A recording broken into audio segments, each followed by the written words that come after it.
Welcome to the Louchen Brothers podcast. This show is hosted by Brian Louchen and Kevin Louchen. And we are bros who talk about nerd stuff. So today we're going to talk about a movie very much tied into more of the video game aspect, which is going to play a role into obviously all of this. But it's Borderlands, the movie. And it's basically about, from the movie version, it's a collection of characters that are kind of drawn together. And they're looking for this giant vault that's supposed to hold, like, all the riches and loot in the world, or galaxy at that point. And it's also fighting against a corporation that's doing the same thing. So that's just a brief summary. But the problem I have is the video game, which is where all the notoriety is not quite exactly matches up with the movie. So it kind of depends, I think, on the background and how you're going to experience this. So I have to admit, my critique is going to be a little harsh for that reason. I think, when you generally look at the plot storyline, I think it's if you can hit your face with a hammer multiple times and forget that you ever played the game, this might be an okay movie, but I can't. I can't. And for that reason, I don't have very good things that I'm going to say coming up. What about you?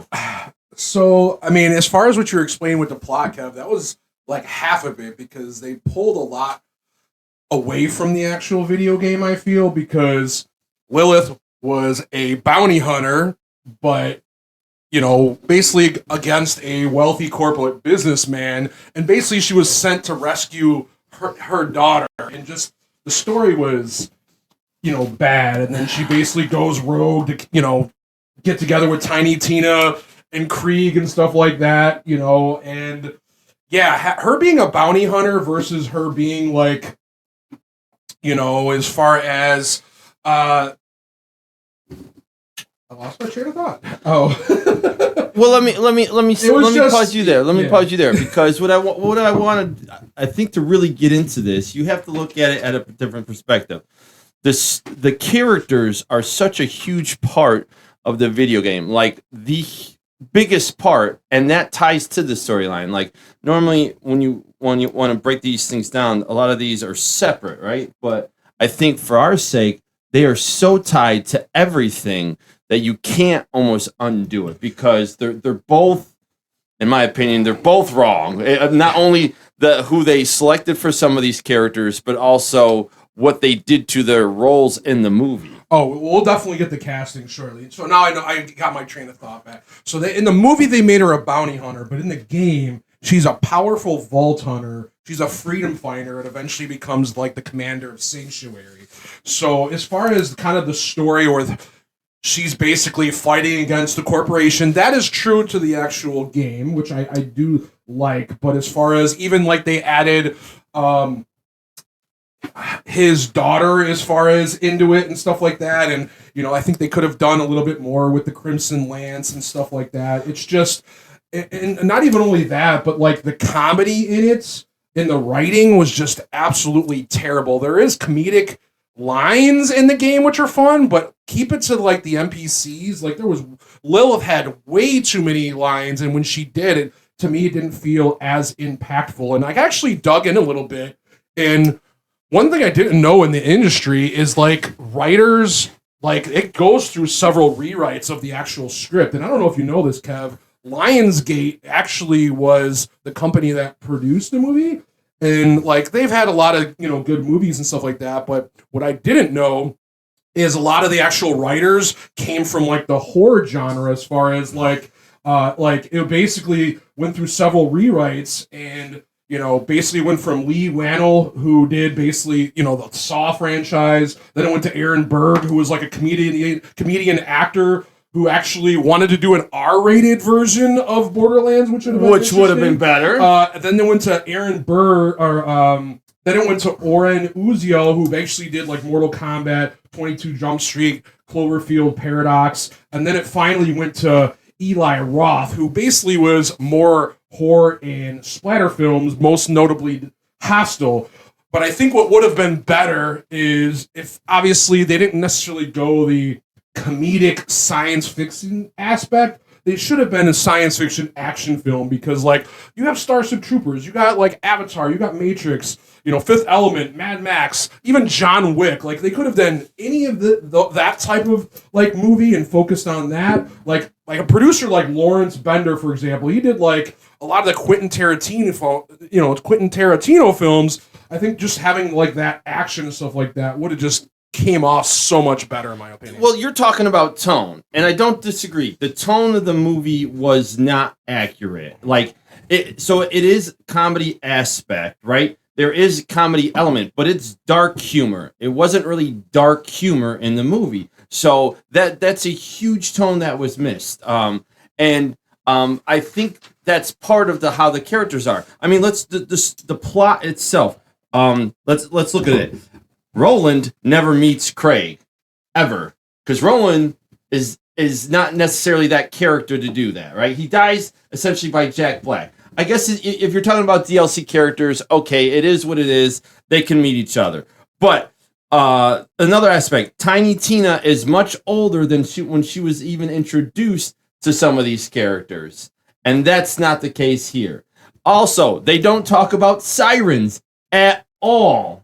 At all. It's not even... They mention Firehawk. That's nice. All right? But then they talk about the Iridians. The Iridian people themselves is an alien species that somehow they have genetic material that they've instilled into Tiny Tina. Not like that. Tiny Tina, her character's parents were murdered by psychos. She's not some sort of lab baby. I don't know why that's a thing. All right? What are other elements? Claptrap. Now, Claptrap... You know, I guess I got more on character stuff a little bit, not so much in this. But I overall, he was relatively fine with what he did. But there's other elements that they totally missed.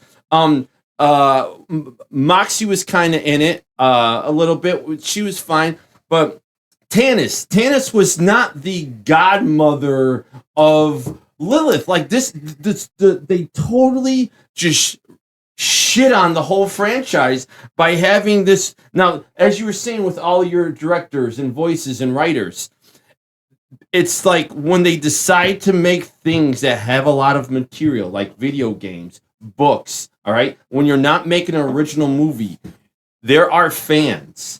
And you can't translate everything into everything, but you're better off omitting something than totally rewriting it. And that's what they're doing. They're rewriting it. And nobody likes the shit. Oh, damn. Nobody. No fan is like, you know what? I think I could really like a rewrite of the shit I already like to make it shittier, because that's always better. No, nobody has ever wanted that. Ever. What are they doing? I mean, yeah, there's a lot of things I think they did wrong. Like, Roland's character, again, it was more comedy-based versus, like, military base. It would have been so much better, I think, with like a serious tone. Like the Crimson Lance teaming up with the Psychos was just freaking weird. I mean, even the villain being Atlas, you know. Atlas is not a person. Yeah, it's a corporation. I totally get it. Obviously, would have been much cooler if it was Handsome Jack but like again, even having the Commander Knox as the daughter is like Commander Knox. Yeah. So, and she was like one of the DLC like stuff. I just think it could have been so much better if they just kind of stuck to, you know, some of like the iconic characters, like having Skags and fighting spider ants, Nine Toes, Baronflint. I mean, where was King Wee Wee, Kevin? Like, come on, like seriously. And that's the element. There is the comedy element to it, but they just missed the mark. All right. One quick note before I go into a little bit more of that. Commander Knox is some, like, we'll call it elderly man with like a patchy eye kind of thing. Not some like 30-year-old broad. Okay, I'm sorry. That I didn't know. I am a fan of keeping my characters. All right, and I understand some people, especially this time and age, they're like, oh well, let's be more inclusive. No, I want Blade to be black. All right. He needs to be black, all right? I need my Hispanic characters to be Hispanic. I need my white characters to be white. I need my dudes to be dudes. I need my chicks to be chicks. I'm sorry. I will be the archaic man to say that. When I first learned about characters, that is how I always envision my characters. I don't envision them changing. You can introduce new concepts, but that character is always that character to me. So when I see these changes and just all different realms, I don't like it. But like I said, that's really besides the point, because the point is this whole fucking movie sucked balls, like to the worst element. As you were going into some of these other little details with the characters, Roland is played by Kevin Hart. All right. Well, you know what? I'll wait on that. We'll get on casting next. We'll get on casting next. I guess the last thing I wanted to kind of talk about before we vote is, Lilith obviously being a Firehawk at the end. I didn't have any issues with that. But as far as using her to open the vault and not focusing on like having the 3 keys and like the big bad guy at the end of the video game, I think was a missed opportunity. That kind of took some of the mystery out of it. So again, I think just the whole like plot that they put together in the script and the writing was just, they could have followed so much better. I mean, I don't even know or if it's going to be the worst video game adaptation, because the original Super Mario Brothers movie wasn't great. This might have been way worse than that. I will say, it wasn't a great adaptation, but I loved it. All right, so I will admit that for the Borderlands movie. No, original Mario Brothers. This movie was trash ass to the highest level, and you know what? And I just think things like this happen because it's not written by fans, it's not done by fans, or at least have fan speaking to the people that are doing it. They just think that they can just run with this and everything. Obviously, there is so much material we could really break down to a huge element, but for the sake of time, I mean, just the main points of how you want your characters in a storyline and the true essence of the game was totally missed. And I truly believe that's the reason why this just is so bad. It's because it lost its heart. It just didn't have it. So as far as ranking goes, you know what? You don't get 1. You get 2 thumbs down in my book. Yeah, it was terrible plot and story. Terrible. All right. So obviously it's hard not to separate the two, but we're trying our best in this regard. You bleed into the characters. All right. As I was going to say, Kevin Hart.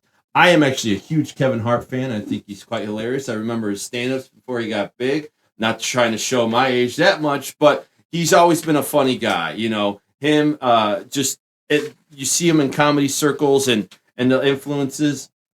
And I think he fits a character physicality look and mold. I just don't think his comedy, maybe it's his lines that could have been written differently. He hasn't shown it that he really fits the Roland mark very well. And I do think they missed on that to a degree.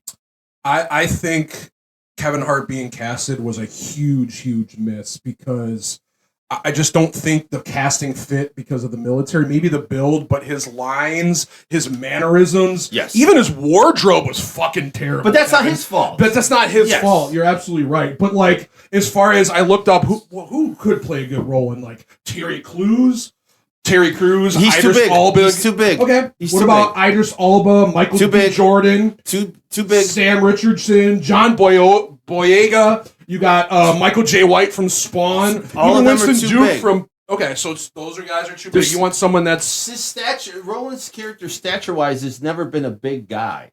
Like he's built, but he's not like huge. You know what I mean?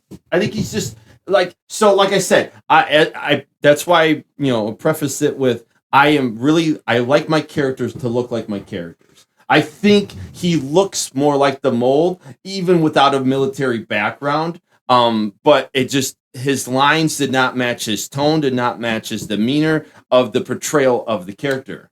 Yeah, overall, I just definitely didn't like it, which bleeds into like even some of the lesser known actors would have probably suited it better than some of the A-list celebrities. Even you mentioned Jack Black earlier. Why couldn't even for Krieg and Jack Black, why couldn't you use the voice characters of video games? Like, why did you have to go out? Jack Black didn't fit for me. It just didn't. Just like, as far as even Krieg, that actor that played it was fine. Some of his lines, that was fine. You could have used the original for that too. So, I definitely think that was an easy opportunity. And even a lot of the characters' ages, Lilith, yeah, Kate Planet might have been played it, but like again, the writing was just so bad. But again, I feel like a younger age for not only her character, but also even Tiny Tina, even Moxie and Tannis, like a lot of the female casting, I just did not like. I thought it definitely could have been a lot better. Oh, you're absolutely right. What they did as a whole, right? They tried to use big name actors and actresses to really try to get the draw in. When that was never ever the sell. It was always about what the material is, and that's where they messed up. It would have been way funnier, even if you didn't change like almost anything else. If you would have used the younger Tiny Tina, it would have been way hilarious. Yeah, and I was definitely. That could have been hilarious seeing like a 10-year-old throwing bombs and shit. Yeah, it would have been. It like even the girl that played in freaking Stranger Things, as the young girl. You even had as far as Chloe Grace Moretz from Kick-Ass, or even Sophia Lillis from actually you need to watch the D&D movie, because that is like an action movie, and if you don't watch it, that was a really good movie. So we definitely we'll have to watch Honor Among Thieves again. She was also in It Chapter 2, but as far as Lilith, how did you feel about Cate Blanchett? So I think she actually was probably one of the best nailed actresses for roles. Now, she does come and that's the thing is, because it's a timeline thing. Like I said, I've played all the games. I'm really into it. I'm looking to get a lot of the actual book material because that's how much I do love the Borderlands universe. So if you look at that, the time point of which she is, I would say she does seem a little bit on the older side. If she was like Borderlands 3 era, I think the physicality matches. Kate, she's a beautiful woman, but she's a little on the older side, right? As in the Firehawk's supposed to be a younger, I think at this time point. But the look, I think, was pretty much there, except, and I'll tie this back in the story a little bit, Siren. There was nothing about that. She should have had the blue tattoos on her, and I think that would have been just so much, like, these little details, they miss so bad for these characters. I mean, Tannis is the same thing, except they use somebody way older. Jamie Lee Curtis is way older than the character that Tannis would be. But I guess that ties it with them making her some pseudo mother when she isn't at all. Yeah, the creative direction of this movie and the casting, it was just produced so terribly. Like they could have. Yeah, I think Cate Blanchett did the best. Blanchett did the best that she can, but like. Man, I would have loved to see like Margot Robbie or like Anya Taylor-Joy from like Mad Max, or even for Tannis, you could have had a younger like Amelia Clark or Mila Kunis or even Florence like Pugh. I think if you're gonna hire the A-listers, get someone that more fits the role in that younger aspect. And again, no knock against obviously the acting credibility. It's just it didn't fit as well as it could have, when ultimately it's more about the story and like how mysterious and even like going on missions and stuff like that. I felt that was like completely missed. If it could have, the tone of the movie and the writing and the producing just was so, I feel like, taken away, and it was just, again, it wasn't pieced together well at all. I'm going to circle back to the Craig and the Claptrap. So Craig, I agree with you. I think that's a character that looks the part. So I like that. The voiceover, like I didn't have a huge benefit, although if you get into the games a little bit more, he does have a little bit of a like a vocal character to him that is unique and appreciative that didn't really match up with that, but I think you could get away with how it was. It was okay. It could have been better. But the Claptrap, all right. As a Jack Black fan, this role wasn't exactly suited for him. However, if I was Jack Black and you're like, all right, just got to do voiceovers, it's a pretty simple role, so I think it fits. I think the character depiction of Claptrap was relatively on par, even though Jack Black isn't annoying. Like, I like Jack Black. Claptrap's annoying, and the voice is just a little bit higher. That adds to it. Jack Black doesn't have that exact element, and his lines weren't annoying. He didn't come off as annoying. He just came off as okay, you know? And so that's where with that, although Jack Black didn't do a bad job, it's not fitting the characters, and that's the whole point. They just did things what if Jack Black is just doing a voiceover? Why not use the original Claptrap voice? That just is absurd. That was a layup, honestly, Kevin. And we'll talk more about the visual. been. We'll talk more about the visual effects later because that's one area I think they did very well. But let's talk about as far as a couple. Okay, go ahead. I'm sorry. Yeah, I wanted to talk about one actor that I did really like that they actually casted was the guy who played Marcus. He did a fantastic job. Yes. Like that was nailed. Like you know what I mean? And even as far as Crom looked more like the commander from the Willow movie or whatever with like the little spike stuff. He was not depicted like the video game at all either. I thought it was cool. He had this nice little hat. He looked menacing, but he was like a bandit leader. You know what I mean? So it's like that didn't necessarily, again, one of those other things that just did not fit. It's just no. But Tommy Lee. Okay, Tommy Lee's character is not any known character. He's just like an NPC, and he's in the game. And see, so here's the thing: is I know some people that don't like Tommy Lee. I like Tommy Lee. I think he's goofy to me, and I'm fine with it. Even back in Mad TV days. But that's where you had liberties to take part of creating characters not in the game specifically, but have low roles, and you could have had more like just rando kind of characters that you want to develop just for the movie's sake,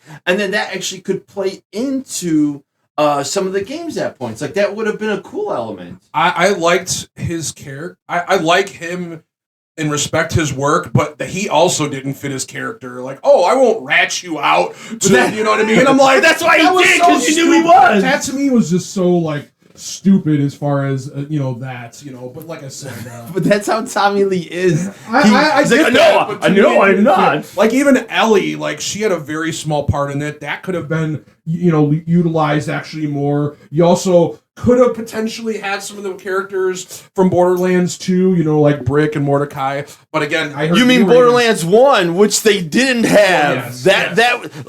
They're obviously in all of them, but you're talking about staples to the series, and you didn't even they weren't even a visual, not even a name. Hey, where's Brick and Mordecai? They're blowing shit up over, in the wasteland. If they do a Mordecai, there's only one guy I feel like would play him the best. Freaking Chavo from System of a Down, Kev. The guy with the freaking long beard. And he looks. That's a look. But you could get another guy that looks like that. I'm fine with that. And like I said, that is a thing for me. I want my characters to look the part. And when they don't, like you would for a Brick, man, you're talking like a Brock Lesnar looking motherfucker, like that, like shaved Brock Lesnar. That would be that's a character. Like I wanted to kind of look that part, right? Like so, I don't know. The characters weren't like totally way off. There were a couple that were way worse than others. Like all right. Well, I will give kudos where kudos is. The psycho depictions were done very well. I liked the way they looked. They acted relatively in a manner I thought they were relatively consistent. They were almost tribal in groups and stuff like that. So that was cool. Working with Atlas was dumb as shit. It's not Borderlands 3 Cult of the Vault stuff, but like for the most part, I thought the look and character depiction of psychos overall was spot on. But those are like, that's like stormtroopers. Yeah, the stormtroopers looked the part and they acted the part. Well, they don't have much of a fucking part other than the way they look. I just didn't like the setting that they were in. I think if they were more in like the Badlands and stuff like that, where it's more gritty with the tone and stuff, I would have loved that. as far as Mad Moxie, I didn't care for her wardrobe. I thought it was like too dark versus like more playful. Gina Gershon, great actress. Again, a little bit on the older side. I would have liked someone obviously a bit younger as far as playing her role. I thought Kate Beckinsale, Olivia Wilde, even Scarlett Johansson for crying out loud. But like again, she didn't do a bad job. But I think the outfit and some of the choices for this movie just could have been so much better. So similar aspect, a Mad Moxie, good kind of look, but this gives the impression this should have been earlier, which means she's a better older Moxie. Because Moxie's a mom, right? She's the mom to Scooter, as well as Ellie, right? So she is. Come on, catch a ride. Catch a ride. So she is older, but like you can still be, 40s-ish mom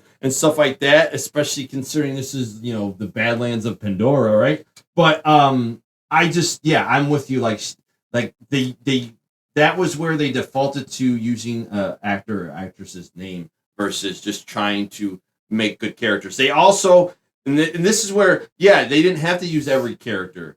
And I think if they would have had success, they would have been green lighting a 2, and they would have had not Jack Black, a Handsome Jack movie 2. But they didn't do it right. And that's the thing is, like, if you would have been better off using less characters and making a better story than trying to squeeze all these other ones. Like Dr. Zed is one of my favorite characters, and no, but that's okay. You don't need him. He just kind of actually disappears in the games too, but that's a different story. I literally was just kind of thinking the same thing, Kevin, because they could have had a grittier tone, even just focusing on doing like missions in the corporation. I think less is more, at least with this story, and it could have been done so much better. I feel like they kind of tried to do too much in a sense, because like, again, these little NPC interactions like with Scooter and Ellie and Zed and stuff like that before getting the big bad later could have built up that tension and stuff like that. You're doing these missions coming across, and it just like they drop the ball, and it's just like, to me, not that I know anything about filmmaking being easy or anything like that, but I just feel like you said, as far as fan service and just, having the right producer and stuff like that, and trying to make it a science fiction comedy versus like an actual, the tone and action part of the film could have done so much better. So I think we should probably vote on this, Kev. One last element. Sure. All right. So I don't know if you know this, which I know you do, but I'm just going to say this like this.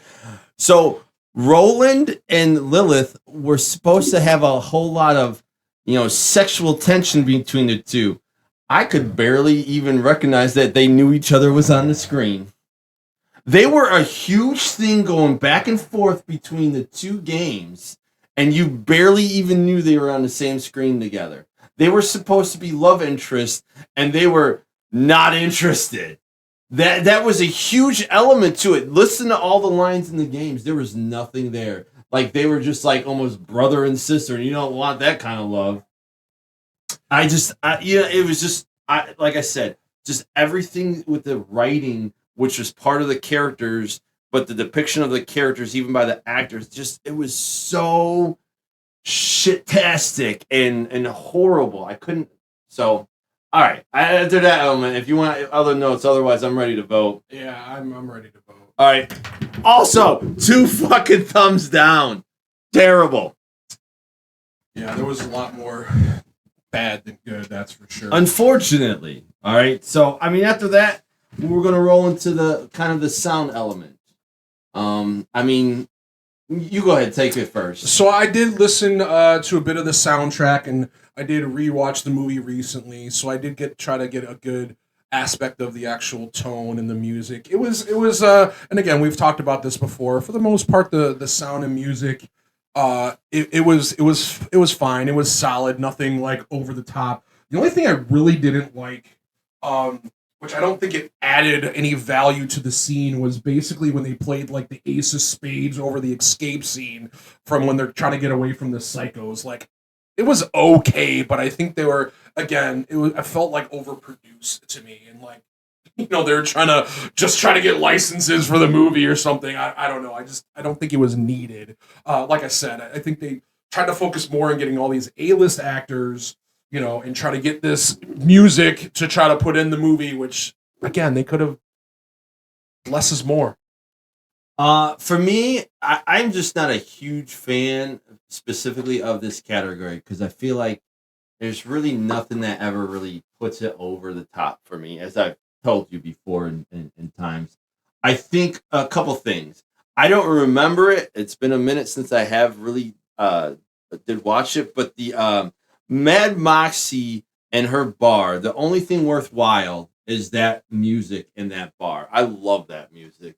And I know that from the game. I actually have downloaded it because I love it so much. That's awesome. Just hearing that ding, it's like, I don't know, it's repetitive. I can hear it. I ain't going to try to mimic it more than I already did, but that's really good. The opening credits for the game are, Ain't No Rest for the Wicked in the first one. And that's a good song. They should have utilized that a little bit better. That would have been cool. And the second one, it's by The Heavy. I don't remember the song. My kids would know that song just fun repeat because I'd put the game on and like walk away and go freaking cook dinner or something. And they just hear the intro over and over. So it's like there are so many elements you could have added soundtrack wise that would have tied in more. But ultimately, I don't think nothing broke the bank sound wise. I think everything, gunshots sounded like gunshots. You know what I mean? Like, the soundtrack's just for me most of the time. And this would include it. So, this is one mark where it's not at least, we can rate. And I don't know that I have two hands going down. I'm going to go mid on this one, Kev. Yeah, I go mid. It's, like I said, most stuff is just average. It's fine. Nothing standout-ish or nothing either good or bad. So that's kind of all I'm on that one. So we move into the special effects kind of visuals. All right. I got at least the positive for me in this element. How about you? Same. So rewatching it recently, they did very, very well with the opening title scene and the credit scene. They used the cell shading, which again, that's a layup. I mean, it was freaking awesome. And if they would have tied the music in, that would have just been so freaking awesome from the games and stuff like that. But yeah, the visual effects, the brief visual effects of the Skags, even the racks, the Firestone. Again, Kev talked about the Psychos earlier. Claptrap looked freaking amazing as far as the visuals. The tentacle monster, I think it's the Thresher or something like Thresher, that. Yep. Again, the arid Badlands and the Sanctuary, those background scenes.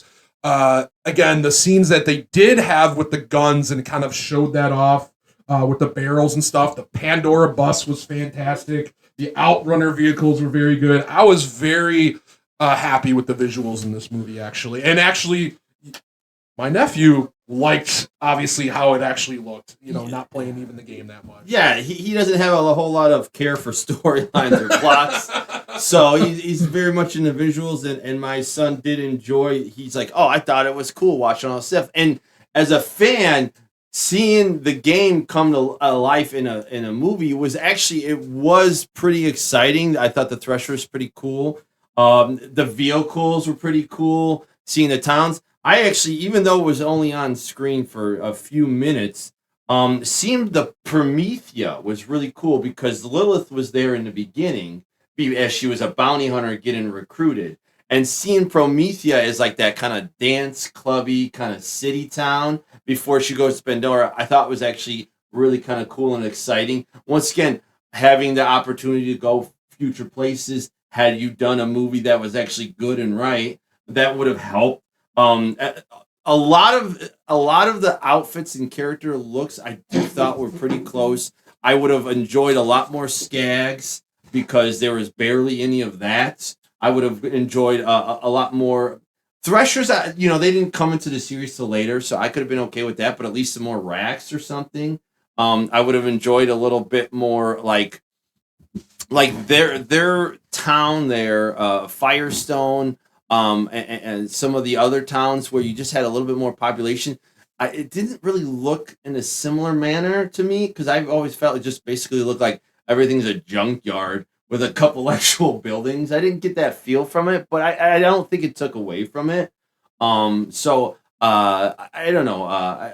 Overall, though, I don't think they definitely I don't feel like miss anything with the visuals so much as whereas like doing the underground scene with the psychos and whatnot that could have and probably should have been outside and somewhere where they can actually see these psycho areas and towns, and that's a better way you could have interacted with Skags more because there's way more elements of that than there is underground scenes. Not that there aren't any. It's just I felt like that was definitely more of a miss, and it could have been something. They even if you like think of the second Borderlands and beyond, they could have even had some like long distance travel with some ice world areas and whatnot too. But I was okay with just the desert scene too. Yeah, I think they definitely had an opportunity to explore a lot of the desert and junklands and actually tie that into the story, that gritty tone type of thing, and desert wasteland, kind of Mad Maxy feel. I think that was definitely something they could have certainly explored. But you mentioned the Promethea, that reminded me of the Star Wars Attack of the Clones when they were in that one city, and stuff like that. Which the visuals for that were pretty freaking awesome. But as far as like again, some of the wardrobe choices, I'll talk about. Like again, Tiny Tina's hat wasn't necessarily with the ears. I think she had a hat and stuff like that. Like I mentioned, Roland's wardrobe earlier. Again, that was meh. I thought they definitely missed an opportunity of having like a lot more variety of guns showing on screen. So that was kind of a huge disappointment and letdown because that's such a big thing going in even to the later games that they, there's so many freaking cool guns, and they had a flamethrower, which that didn't really make much sense when it was like a DLC weapon, or like for one of the games, they showed the grenade, like I think Recall used once, but I know Tiny Tina had, exploding Bob Bunny and stuff like that. So, yeah, even like the action and fight sequence with Lilith versus Tiny Tina and Krieg, that was so freaking cool in that like junkyard scene. I really enjoyed that a lot. Oh yeah, even with the guns, like there was no mention of other corporations. There was only Atlas. Malawan guns are very specific to elemental guns. You could have shown some corrosive shots somehow, or some fire or shots. None of that was done. Vladov, Dahl, TDR, even mentioning the names would have been at least something. They didn't do any of that. That was disappointing to see as well. And yeah, so they I guess we did say they less is more earlier, so they didn't need to do all of this, but they could have done little things. I think even with the gun, showing them a little bit more. I think there was a couple close-up shots, if I recall, and stuff like that. So I don't know. There's so many elements, but overall, I would say, you want ready to do some rating on this visual? Last point. I mean, Okay. like I said, I did mention a little bit earlier as far as escaping, grabbing like the second vault key from the psychos. I thought that was like bad as far as that. Like I said, they could have tied in getting the keys as like their mission in the actual overall story versus having Lilith or even potentially Tina Tina being a key. I just didn't like that. Because again, it was such in the first game a build up at the end where again they didn't get the keys and then they came across the big bad, which again that story was such a build up with the destroyer on the end. They could have just tied it in like so much better. I feel like that, and then like even at one point, like again with Tannis escaping like this elevator teleportation, I just didn't like that. I thought that was like stupid, but yeah. All right. Let's give them. You know what? I'm giving the visual effects a thumb up. I will give it actually. too. Yeah, Overall, if you compare everything, I did like the visual effects in it. Yeah. So that is almost everything. We got an overall look kind of on this. I mean, if you tie in everything together, I mean, you're really just talking about another video game to movie adaptation that fails to hit almost every crucial mark that needs to be hit. It's not dislike anything that was done before in the past because plenty of things missed the mark. It's just, maybe it hits a little close to home with with my love for the series. Maybe it's just, just so off element and off base. But I really, I don't have anything good to say about it. So you're telling me you had an emotional connection and good rewatchability with this, Kev? Listen, we're doing this podcast, and I did not rewatch the movie out of spite. I am going off of pure memory and a few notes from Google, okay? Because I cannot watch this piece of shit ever again, and I won't. Well, I think you and the critics seem familiar. Let me throw out some numbers at you, Kev, here. So Borderlands received generally negative reviews from the critics. Do you know what they got on Rotten Tomatoes website? Nope. 165 critic reviews said it got 10% as far as with an average rating of 3.3 out of 10. The Independent said it was a total disaster, while Rolling Stone wondered if Borderlands was the worst video game movie ever. It really might be. Brian Tallarico, who writes for RogerEbert.com, gave this film 1 star out of 4, describing it as ugly, boring, a truly inept piece of filmmaking. It's considered one of the worst films of 2024 by Metacritic, Letterboxd, Digital Trends, Screen Crush, and the Times Tribune. Screen Rant wrote that the script, action sequences, humor, PG-13 rating had unoriginality, underdeveloped characters, and a lack of chemistry that were criticized, though some praised Blanchett's performance. Wow. I am so surprised they got such good high marks off of those notes, because I think it's less than that. I mean, on a good note, on IMDb, it was rated 4.7 out of 10. like, oh my God. It is so hurtful to see something you almost come to love just fucking be shredded right in your face. Like, why do I have eyeballs? It is my fault. I should not have vision to be able to watch this, because it is not anything that, if you're a fan of, you may convince yourself to watch it once and just know that you will never want to watch it again. I won't. I refuse to. There are other movies remakes I will never watch, because there's no reason. I've never watched a remake of Total Recall, and I never will. I am very firm on that. There's no reason to remake Total Recall ever. There's no reason to remake some of these classics. Now, this was, you know what? And I've been saying this. This is going off because on a random tangent. Why have they not done in the cell shading? Why have they not done a Borderlands like anime show?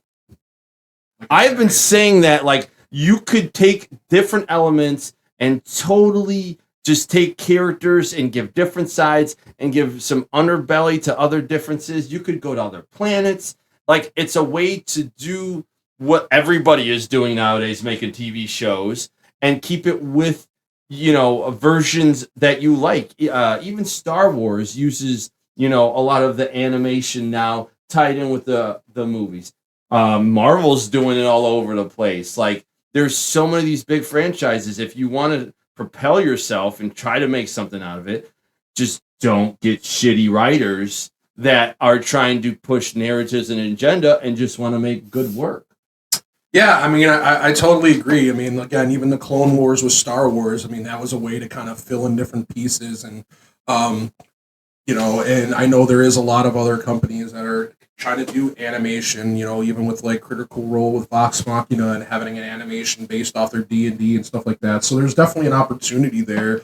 And, my girlfriend doesn't play much video games, but it was funny kind of what she told me. She's like, as far as a movie, I didn't think it was horrible. I mean, it wasn't fantastic, but I'd watch it again if that makes sense. If you want to watch bad movies, I guess that or whatever. But, she says as a movie based off a video game franchise, it was horrible, which I would, wholeheartedly agree as far as that's concerned. It has no place in this world and should be burned and get rid of it. Like, I want my memory expunged.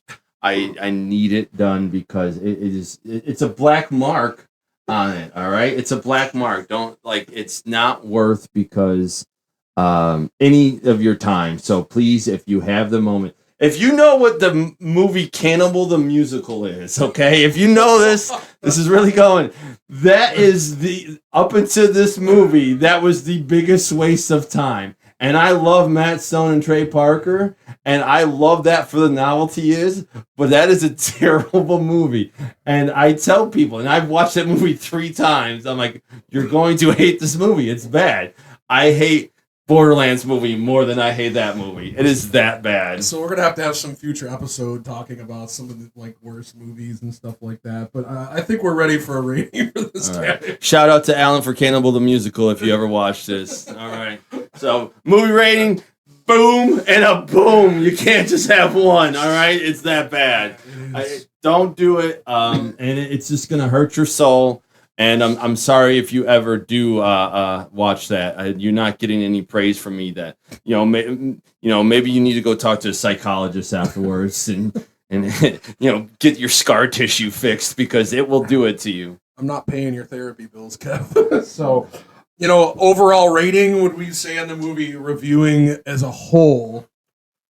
How would you? Any closing thoughts on this, Kev? If you're deaf. Okay, if you're deaf and you just, don't turn on any of the words and the closed captioning, and if you don't read any lips, you might like the movie.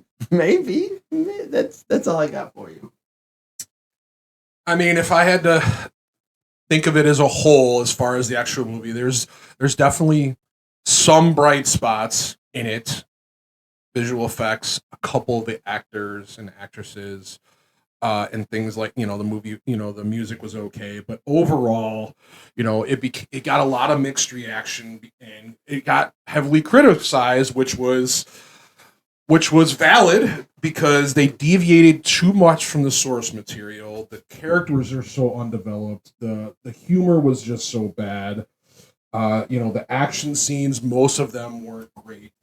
The casting was very poor, and the script was very weak. So I think, all of that had to kind of play into it. It's again, my nephew thought it was entertaining, but again, if you're looking at it as a whole, and based even just a sliver off the video game off it, it's unspectacular. It was poised as a science fiction comedy when it should have been a science fiction action film for sure, and with a dark tone and gritty feeling to it. If you make a movie and you're pulling from anything that has a fan base, you need to really consider the source that you're taking it from. Fans want to appreciate their fan material. That doesn't mean you have to do the exact copy of it, but when you contradict it, we're going to notice. And they contradicted it and omitted some huge important key pieces to the storyline. All right? Look, every motion picture company nowadays can make anything look visually stunning, and they have great sound, right? But here's the key. What is big is the story. Star Wars isn't huge necessarily now because it has like stunning visuals back then, right? That was never a thing. They didn't have huge names. It's always been about the story. The story is the heart of every film. The story of this franchise was just shit on and stepped on, and they didn't even care. It's literally they just tried to use the name of it, push it out, throw some big name actors on it, and think it was going to do well. And I mean, we knew this going into the movie when we watched it originally, and it's like I was like, this is going to be bad. This is going to be bad. This is going to be bad. And it's like, and it was, and it's like we are passionate about things that we love. You can't just do whatever you want and think that it's going to be fine. Like you just get us to want to almost neglect you. And I don't want to do that. I love Borderlands. I love that universe. Don't do this to me. All right. Stop doing that shit. All right? Go ahead and just make it based on making a great story and keep going with it. Don't try to appease these mass market fools because you're like, oh, well, I have to make sure I touch base with this group or this group. I have to pander to this group. I have to pander to that. Just make the story good. Just do that. I don't think anybody's going to care if the story's good. And they're just not doing that with this movie. Not at all. It pisses me off, and it shouldn't. I mean, I couldn't said it any better myself, Kev. So, I mean, you want to do our final rating? Final rating. I mean, yeah. Just no, don't do it. Stop ruining things for me. I don't like it. So, I mean, that basically tying this episode up at this point. Yeah, thank you so much for tuning into our episode today. I mean, yeah, I appreciate anyone that's listening to us. We're just two dumb brothers just joining each other's company, talking about things we enjoy, and sometimes getting irrationally angry when we shouldn't be. So if you'd enjoyed our podcast, please go ahead and support us by subscribing. All right. Thank you all. Bye.